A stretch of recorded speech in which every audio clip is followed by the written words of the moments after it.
हालात को संभालने में नाकाम हैं। जाली ब्रीफिंग दो मजीद हैं। जब आपके वर्कर्स मुल्तान में भगदड़ मचने से बेचारे मर गए और बानी चेयरमैन पीटीआई फिर भी तकरीर कर रहा था और सामने लाशें पड़ी थी, तो तब आपको ख्याल नहीं आया। तो अब जो है वो लाशों की सियासत और झूठ की सियासत, और देखिए जो 9 मई आपने किया ना, कौम को कभी भूलने नहीं देंगे। हमारी दुनिया में फ़ख्र होता है कि हमारी फ़ौज तगड़ी है, हमारे फ़ौज के जो अफसर हैं, जवान हैं, दुनिया में बेहतरीन उनका स्टैंडर्ड है। दुनिया में हाईएस्ट रैंकिंग अफवाज में हमारी फ़ौज का जो है वो आता है नंबर। और पूरी दुनिया की कैडेट्स यहाँ ट्रेनिंग लेने आते हैं। हमारे कैडेट जब सैंडर्स जाते हैं तो वो बड़ी डिस्टिंक्शन लेते हैं वहाँ पे। और आप फ़ौज के पीछे इसलिए पड़ गए क्योंकि आप फ़ौज को घसीटना चाहते हैं सियासत के अंदर, और चाहते हैं कि फ़ौज आपकी मदद करे और आप सियासत में उसको मुलविस करें, और वो नहीं करे तो आप उनको गालियाँ देते हैं। आपने जब से ऐलान किया अस्करी बैंक का, आपने कहा जी ये फ़ौजी प्रोडक्ट्स का बॉयकॉट करो, अस्करी बैंक के शेयर्स ऊपर चले गए, फ़ौजी फूड्स के शेयर्स ऊपर चले गए। और अगर फ़ौजी प्रोडक्ट का बॉयकॉट करना था तो सबसे पहले अबानी चेयरमैन पीटीआई का करते ना, सबसे बड़ी प्रोडक्ट तो वो खुद थे। तो इसलिए ये जेब नहीं देता है झूठ की, मुनाफकत की सियासत। और अभी जो सुप्रीम कोर्ट का फैसला आया है, जो 85 मुलजिमान को उन्होंने कहा है कि उनका फ़ौजी ट्रायल जारी रहे, तो देखिए लॉजिक बड़ी सिंपल है। आप रेलवे में सवार होंगे, जुर्म करेंगे, उसको रेलवे पुलिस प्रोसिक्यूट करेगी। आप एयरपोर्ट की प्रेमिसेस में कोई जुर्म करेंगे, एयरपोर्ट सिक्योरिटी फोर्स उसको प्रोसिक्यूट करेगी। आप अगर फौज के खिलाफ कुछ करेंगे और फौजी तनसीबात पे हमला करेंगे तो उसको फौज प्रोसिक्यूट करेगी। हर इदारे का एक दायरा कार है, कवानीन है, कवायद और जवाबित हैं। अब उन बच्चों को आपने उकसाया, और मैं ये कौम के बच्चों को कहना चाहता हूँ कि बाहर से जो मुल्क दुश्मन अनासर फंडिंग करके एक डिजिटल मीडिया कैंपेन मुल्क की फ़ौज के खिलाफ चला रहे हैं और तरह तरह के आर्टिफिशियल इंटेलिजेंस के ज़राए इस्तेमाल कर रहे हैं, बड़ा आसान है इनको काउंटर करना, और हम कर रहे हैं। इंशाल्लाह ताला पूरा बंदोबस्त करेंगे। अब इनके हम पीछे जाएंगे, इनको किसी एक को भी स्पेयर नहीं करेंगे। इनके झांसे में मत आइए। ये लोगों को इस्तेमाल करते हैं, डंडे मरवाते हैं लोगों को, और उसके बाद मौके से फरार हो जाते हैं और लोग जेल में सड़ते रहते हैं। 9 मई का भी ये हुआ, इनकी सारी लीडरशिप भाग गई वहाँ से, और उसके बाद जो है जिनके खिलाफ ट्रायल हो रहा है, तो ये माँ बाप को भी चाहिए कि वो इस पे बच्चों को भी काउंसल करें। और बतौर सियासतदान हमारा ये काम है कि हम माशरे के अंदर लोगों की तरबियत दें कि इनमें से कोई पैरवी करने नहीं आता, कोई लीगल हेल्प नहीं देता, और बाद में लोग ज़लीलो ख्वार होते हैं। तो इन्होंने लोगों को इस्तेमाल किया 9 मई के लिए भी, 26 मई के लिए भी। तो अब जो सुप्रीम कोर्ट का ऑर्डर आया है, तब ये अब ट्रायल्स मुकम्मल होंगे 9 मई की, ये कन्विक्शंस की तरफ जाएंगे, और दुनिया में एक एग्जाम्पल सेट होगा कि अपनी फ़ौज के खिलाफ बगावत नहीं होती, साबोटाज नहीं किया जाता। तकलीफ सिर्फ ये है कि मुल्क में एक सिपाही सालार मौजूद हैं जो इस मुल्क के लिए एक नेक नीति रखते हैं और इसको पूरी तरह से चाहते हैं कि मुल्क जो है वो तरक्की करे, और फ़ौज को भी प्रोफेशनल फोर्स के तौर पे वो मज़ीद फ़ाल कर रहे हैं। सिर्फ ये प्रॉब्लम है इनको कि ये मुल्क को स्ट्रॉन्ग होता नहीं देखना चाहते, क्योंकि फ़ॉरेन फंडिंग है, क्योंकि ऑपरेशन गोल्डस्मिथ है, बाहर से पैसा आता है, इनके बाकी मामला आते हैं। तो ये अब मुल्क को बदनाम करते हैं कि जी यहाँ क्रैकडाउन हो गया, फलां हो गया। भैया आप जुर्म करेंगे तो क्रैकडाउन होगा, आप कत्ल करेंगे तो उसकी सज़ा है, आप डकैती करेंगे उसकी सज़ा है, आपको छोड़ दिया जाए आप इतने लाडले हैं।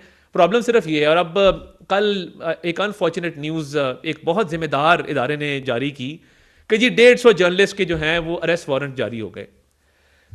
वो तमाम जो जिन पे केस किया गया है, सिर्फ 3 से 4 उसमें जर्नलिस्ट शामिल है। उनके नाम मैं आपके सामने रख दूंगा और वजूहात भी आपके सामने रख दूंगा।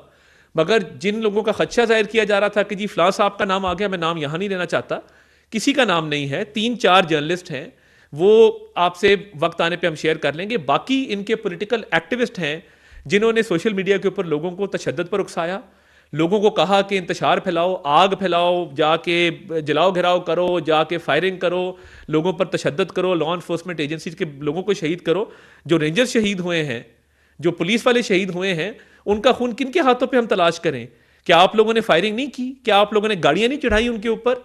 तो ये अब क्योंकि नाकामी है, तो अब इंटरनेशनल मीडिया को ले आओ जी, हम कोई गुलाम है का नारा लगाया था, अब बाहर जा जाके लोगों को कह रहे हैं कि जी हमारे साथ बड़ा जुल्म हो गया। तो अगर आप सच्चे होते तो आपको लाशों की झूठी कहानी ना घड़नी पड़ती। आपका हर रहनुमा 12 से शुरू होकर 1200 लाशों पर ना जाता। अगर आप सच्चे होते तो, अगर आप सच्चे होते तो आप एक फिगर देते और आप कहते कि जी ये हुआ है, क्योंकि लाइव एम्यूनिशन तो था नहीं, डायरेक्ट फायरिंग किसी ने नहीं की। आप हाँ, अली मीन गंडापुर के गार्ड ने फायरिंग की है। तो कहने का मकसद ये कि किसी जर्नलिस्ट के खिलाफ उसमें कोई नहीं है, 3-4 जर्नलिस्ट का उसमें नाम है। बाकी इनके पॉलिटिकल एक्टिविस्ट हैं जिन्होंने झूठ का सहारा लिया और जिन्होंने जो है वो खराबी पैदा की। तो बहुत बहुत शुक्रिया जी। ये चंद हकायक थे जो मैं चाहता था कि अवाम के सामने आए, और ज़िम्मेदाराना सहाफ़त करनी चाहिए। ये किस तरह की आपकी सूबे का इंतज़ाम है कि आप वज़ीर आला हैं और ये इस तरह की पॉलिटिक्स हो रही है। मेरा तो फिर भी वही सवाल है कि दौड़ क्यों लगाई? क्योंकि दौड़ लगाई तो उससे छुपने के लिए, उसकी नमोशी मिटाने के लिए जो है वह बहानेबाजी की जा रही है, मगर आपके अपने गार्ड फायरिंग कर रहे हैं। बुशरा बीबी आपके खिलाफ है, आप उनके खिलाफ है, और आप दोनों मौके से फरार हो गए और फाइनल कॉल को आप लोगों ने नाकाम कर दिया। तो सियासी तौर पे तो आपकी नाकामी है। तो आपकी कोई कॉल पुरअमन नहीं थी। अब अगली कॉल का तो हम इंतजार करेंगे। आप अगली कॉल, आप में अल्हम्दुलिल्लाह इतनी हिम्मत नहीं है कि आप अगली कॉल दे सकें, अगली कॉल पर अमल पैरा हो सके। और बड़के मारना कि मैं जी फलां कर दूंगा, ढमका कर दूंगा, आप कुछ नहीं कर सकते हैं। आप सियासी तौर पे नाकाम हैं, आप इंतज़ामी तौर पे नाकाम हैं, आप सूबे के मामलात को संभालने में नाकाम हैं। जाली ब्रीफिंग दो मर्जी दें। जब आपके वर्कर्स मुल्तान में भगदड़ मचने से बेचारे मर गए और बानी चेयरमैन पीटे फिर भी तकरीर कर रहा था और सामने लाशें पड़ी थी, तो तब आपको ख्याल नहीं आया? तो अब जो है वो लाशों की सियासत और झूठ की सियासत। और देखिए जो 9 मई आपने किया ना, कौम को कभी भूलने नहीं देंगे। हमारी दुनिया में फ़ख्र होता है कि हमारी फ़ौज तगड़ी है, हमारे फ़ौज के जो अफसर हैं, जवान हैं, दुनिया में बेहतरीन उनका स्टैंडर्ड है। दुनिया में हाईएस्ट रैंकिंग अफवाज में हमारी फ़ौज का जो है वो आता है नंबर। और पूरी दुनिया की कैडेट्स यहाँ ट्रेनिंग लेने आते हैं। हमारे कैडेट जब सैंडर्स जाते हैं तो वो बड़ी डिस्टिंक्शन लेते हैं वहाँ पे। और आप फ़ौज के पीछे इसलिए पड़ गए क्योंकि आप फ़ौज को घसीटना चाहते हैं सियासत के अंदर, और चाहते हैं कि फ़ौज आपकी मदद करे और आप सियासत में उसको मुलविस करें, और वो नहीं करे तो आप उनको गालियाँ देते हैं। आपने जब से ऐलान किया अस्करी बैंक का, आपने कहा जी ये फ़ौजी प्रोडक्ट्स का बॉयकॉट करो, अस्करी बैंक के शेयर्स ऊपर चले गए, फ़ौजी फूड्स के शेयर्स ऊपर चले गए। और अगर फ़ौजी प्रोडक्ट का बॉयकॉट करना था तो सबसे पहले अबानी चेयरमैन पीटीआई का करते हैं ना, सबसे बड़ी प्रोडक्ट तो वो खुद थे। तो इसलिए ये जेब नहीं देता है झूठ की, मुनाफकत की सियासत। और अभी जो सुप्रीम कोर्ट का फैसला आया है, जो 85 मुलजिमान को उन्होंने कहा है कि उनका फ़ौजी ट्रायल जारी रहे, तो देखिए लॉजिक बड़ी सिंपल है। आप रेलवे में सवार होंगे, जुर्म करेंगे, उसको रेलवे पुलिस प्रोसिक्यूट करेगी। आप एयरपोर्ट की प्रेमिसेस में कोई जुर्म करेंगे, एयरपोर्ट सिक्योरिटी फोर्स उसको प्रोसिक्यूट करेगी। आप अगर फौज के खिलाफ कुछ करेंगे और फौजी तनसीबात पे हमला करेंगे तो उसको फौज प्रोसिक्यूट करेगी। हर इदारे का एक दायरा कार है, कवानीन है, कवायद और जवाबित हैं। अब उन बच्चों को आपने उकसाया, और मैं ये कौम के बच्चों को कहना चाहता हूँ कि बाहर से जो मुल्क दुश्मन अनासर फंडिंग करके एक डिजिटल मीडिया कैंपेन मुल्क की फ़ौज के खिलाफ चला रहे हैं और तरह तरह की आर्टिफिशियल इंटेलिजेंस के ज़राए इस्तेमाल कर रहे हैं, बड़ा आसान है इनको काउंटर करना, और हम कर रहे हैं। इंशाल्लाह ताला पूरा बंदोबस्त करेंगे। अब इनके हम पीछे जाएंगे, इनको किसी एक को भी स्पेयर नहीं करेंगे। इनके झांसे में मत आइए। ये लोगों को इस्तेमाल करते हैं, डंडे मरवाते हैं लोगों को, और उसके बाद मौके से फरार हो जाते हैं और लोग जेल में सड़ते रहते हैं। 9 मई का भी ये हुआ, इनकी सारी लीडरशिप भाग गई वहाँ से, और उसके बाद जो है जिनके खिलाफ ट्रायल हो रहा है, तो ये माँ बाप को भी चाहिए कि वो इस पे बच्चों को भी काउंसल करें। और बतौर सियासतदान हमारा ये काम है कि हम माशरे के अंदर लोगों की तरबियत दें कि इनमें से कोई पैरवी करने नहीं आता, कोई लीगल हेल्प नहीं देता, और बाद में लोग ज़लीलो ख्वार होते हैं। तो इन्होंने लोगों को इस्तेमाल किया 9 मई के लिए भी, 26 मई के लिए भी। तो अब जो सुप्रीम कोर्ट का ऑर्डर आया है, तब ये अब ट्रायल्स मुकम्मल होंगे 9 मई की, ये कन्विक्शंस की तरफ जाएंगे, और दुनिया में एक एग्जाम्पल सेट होगा कि अपनी फ़ौज के खिलाफ बगावत नहीं होती, साबोटाज नहीं किया जाता। तकलीफ सिर्फ ये है कि मुल्क में एक सिपाही सालार मौजूद हैं जो इस मुल्क के लिए एक नेक नीति रखते हैं और इसको पूरी तरह से चाहते हैं कि मुल्क जो है वो तरक्की करे, और फ़ौज को भी प्रोफेशनल फोर्स के तौर पे वो मज़ीद फ़ाल कर रहे हैं। सिर्फ ये प्रॉब्लम है इनको कि ये मुल्क को स्ट्रॉन्ग होता नहीं देखना चाहते, क्योंकि फ़ॉरेन फंडिंग है, क्योंकि ऑपरेशन गोल्ड स्मिथ है, बाहर से पैसा आता है, इनके बाकी मामला आते हैं। तो ये अब मुल्क को बदनाम करते हैं कि जी यहाँ क्रैकडाउन हो गया, फलां हो गया। भैया आप जुर्म करेंगे तो क्रैकडाउन होगा, आप कत्ल करेंगे तो उसकी सज़ा है, आप डकैती करेंगे उसकी सज़ा है, आपको छोड़ दिया जाए आप इतने लाडले हैं। प्रॉब्लम सिर्फ ये है। और अब कल एक अनफॉर्चुनेट न्यूज़ एक बहुत जिम्मेदार इदारे ने जारी की कि जी 150 जर्नलिस्ट के जो हैं वो अरेस्ट वारंट जारी हो गए। वो तमाम जो जिन पे केस किया गया है, सिर्फ 3 से 4 उसमें जर्नलिस्ट शामिल हैं। उनके नाम मैं आपके सामने रख दूंगा और वजूहात भी आपके सामने रख दूंगा।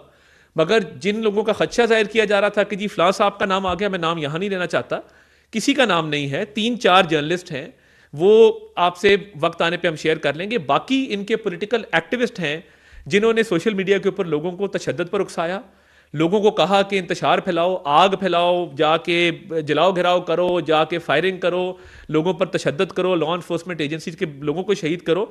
जो रेंजर्स शहीद हुए हैं, जो पुलिस वाले शहीद हुए हैं, उनका खून किन के हाथों पे हम तलाश करें? क्या आप लोगों ने फायरिंग नहीं की? क्या आप लोगों ने गाड़ियां नहीं चढ़ाई उनके ऊपर?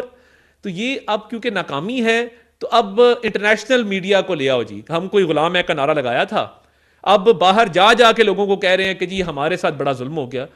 तो अगर आप सच्चे होते तो आपको लाशों की झूठी कहानी ना घड़नी पड़ती।